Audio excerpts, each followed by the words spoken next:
you think Bruce would be happy with the way the art has progressed over the years? I think he would be very disheartened with the controversies that have been going on, because that isn't what he had in mind.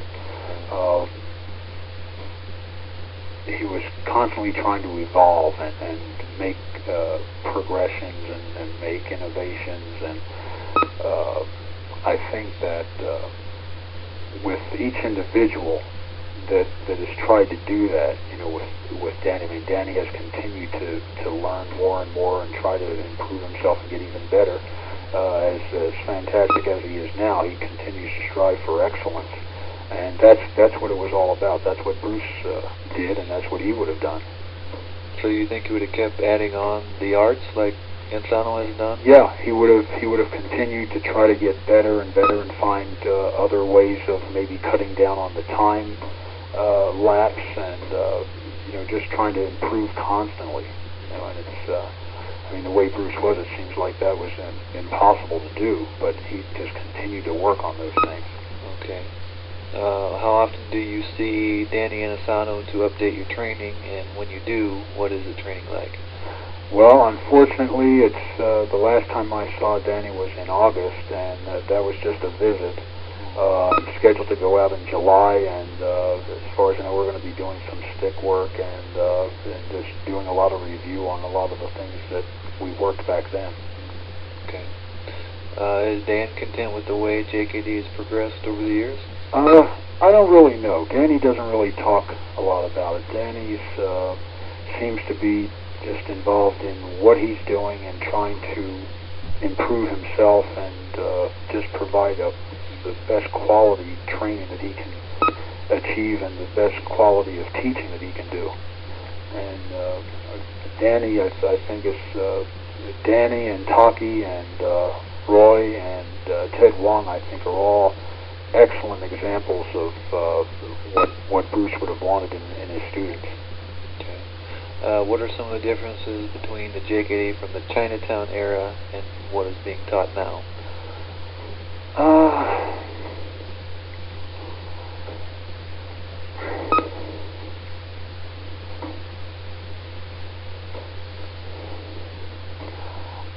I think that as far as the training, I think the training is probably close to the same as far as what's being taught. I think the method by which it's being taught is what's changed. Okay, so you just want to leave it at that? For example, we had a structured school wherein you would come and we would do various drills and techniques, combinations, physical training. The way it's taught now, it's primarily, it seems to be done, because you don't really have a lot of schools now.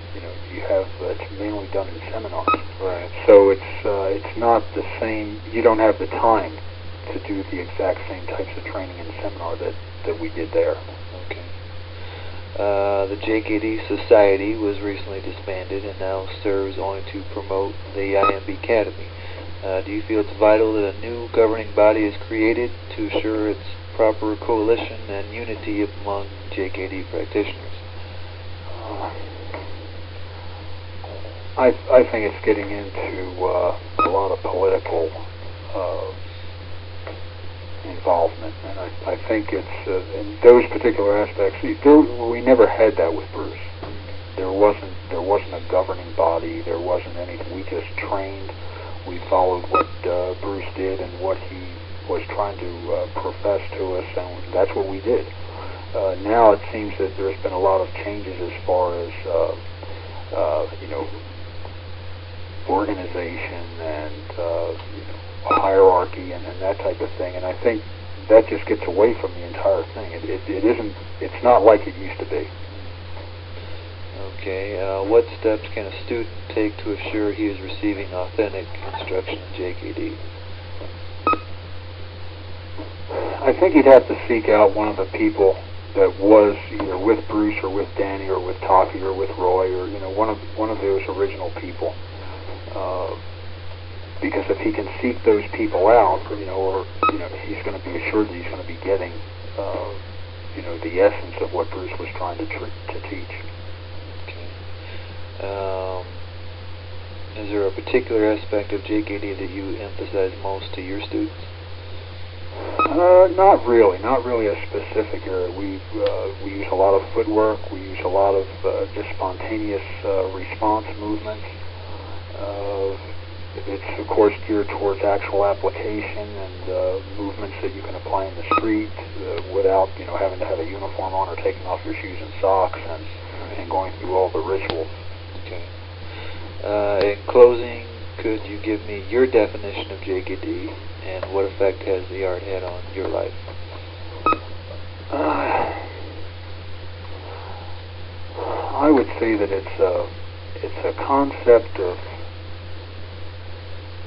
fighting that has no real rules. There are no rules to it.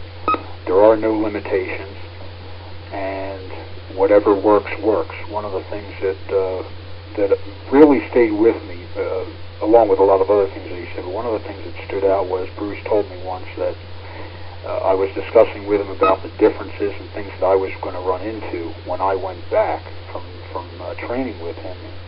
And he said, just remember that the person left standing is the winner.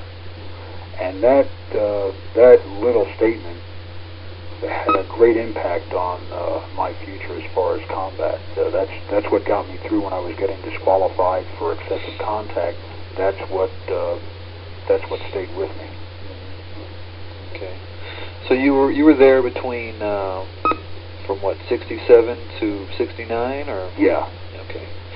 This one I wasn't sure exactly the. It was actually 67 and 68. 67 and 68. Okay. Bruce he went to Hong Kong in 69, as far as I know, right? Mm-hmm. Yeah. Okay. Okay. Is there any information like I could maybe put in about your school, as far as attendance, or how long you guys been around? Or? Well, we've been in New Mexico for about 16 years now. Really? Yeah.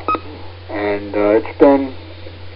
In fact, we just started getting a little bit more publicity after I did the article for Inside Kung Fu. Right. But before then, nobody really knew. In fact, I still have people that don't even know that I studied under Bruce.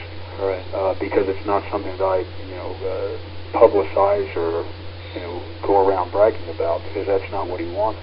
Right. A lot of people know, and we've had some TV coverage because of certain things that have come up, and they've mentioned that. So, of course, it's out in this area. Right. But we don't go around doing a lot of publicity with it. How do you feel about the death of Brandon Lee? Very controversial. I do not believe it was an accident.